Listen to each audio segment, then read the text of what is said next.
just wanted to jump on here for today and go over our last lecture for the Cold War unit. As we've gone through the Cold War, we've gone from the 1940s, 50s, 60s, 70s. We spent a lot of time on Vietnam and the Vietnam War in the middle, and now we're finishing up with the 80s. In the 1980s, we've got Ronald Reagan.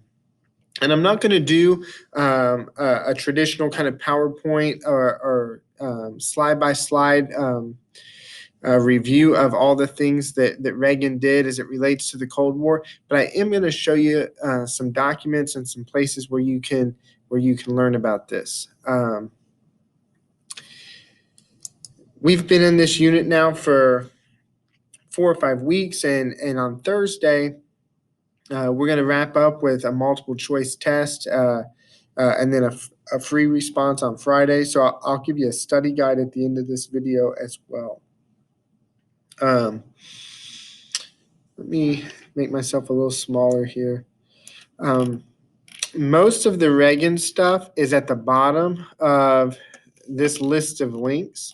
So if you come down here to the bottom, the cartoons that we looked at in our discussion board posts, and then the primary source excerpts that the people in class looked at on Tuesday, these are all listed here, and I would strongly encourage you to go back through those, and please email me questions if you have them. The best summary of Reagan is probably on this document here, and we use this as background to our discussion board the other day. But this reading with an introductory essay, Did Ronald Reagan Bring Down the Soviet Union? Does a good job of going through how Reagan changed the United States philosophy towards the Cold War. We moved away from what was known as détente, a peaceful cooperation with the Soviet Union. We moved away from this idea of containment.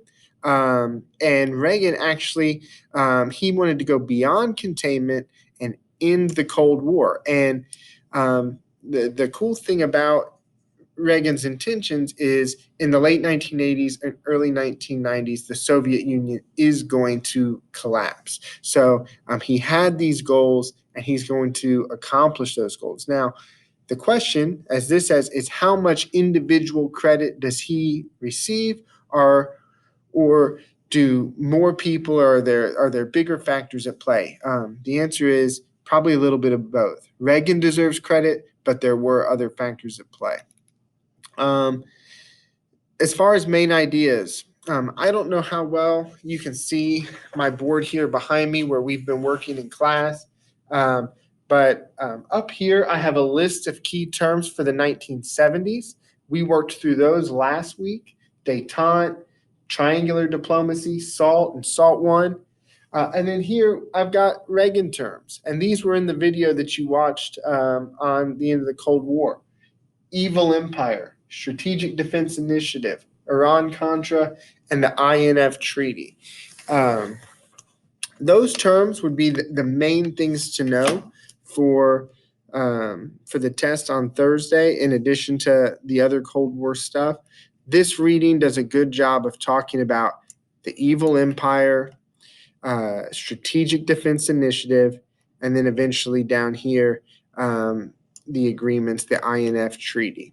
So use this summary to try to understand the main ideas. And of course, you can Google those key terms or look them up in your textbook where you've been reading. If I go back to the screen, I'll show you a few other things on here. This link here, Reviewing Reagan's Legacy, has some secondary sources where historians basically say whether Reagan is good or bad. I think I chose one where he is good, and then one that says he is bad. So you can look at both points of view on that.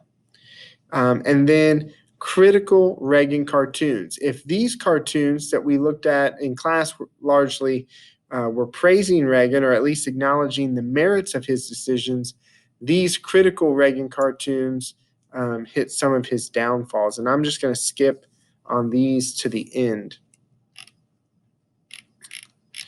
A lot of that stuff is, at the top is things we'll talk about later with other things.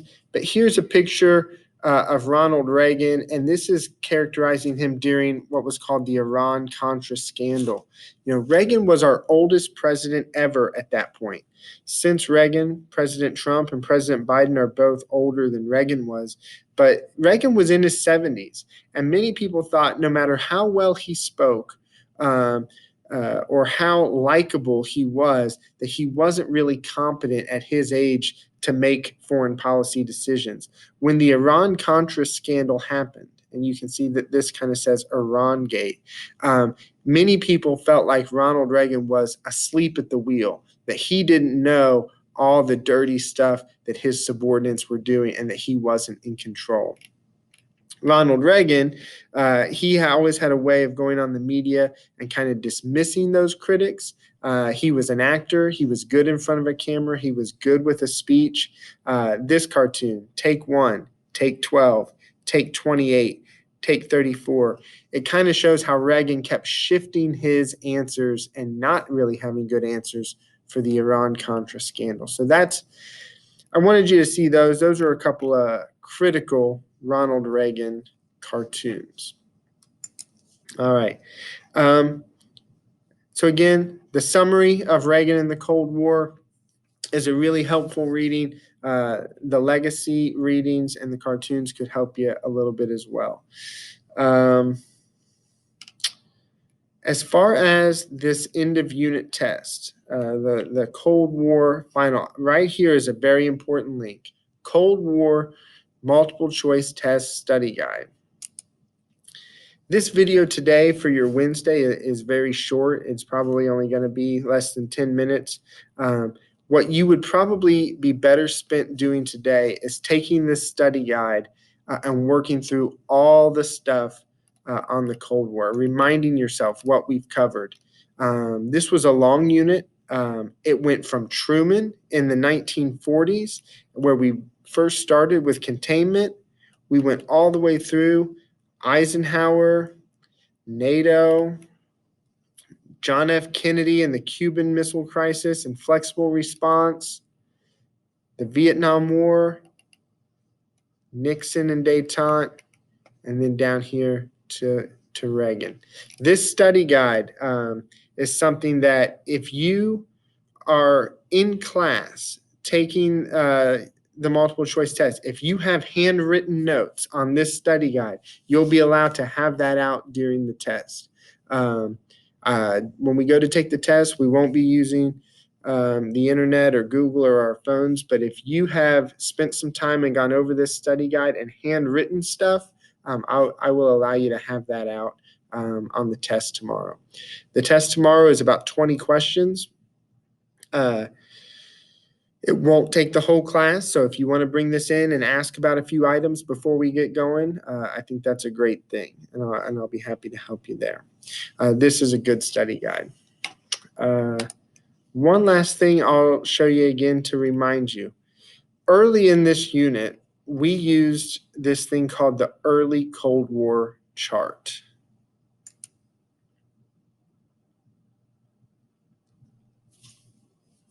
And on this chart,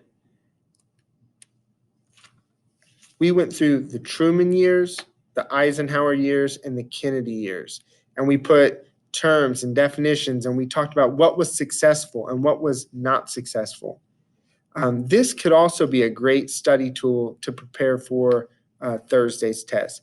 The thing that this is missing would be a fourth column and a fifth column for Nixon and Reagan, or the 1970s and the 1980s.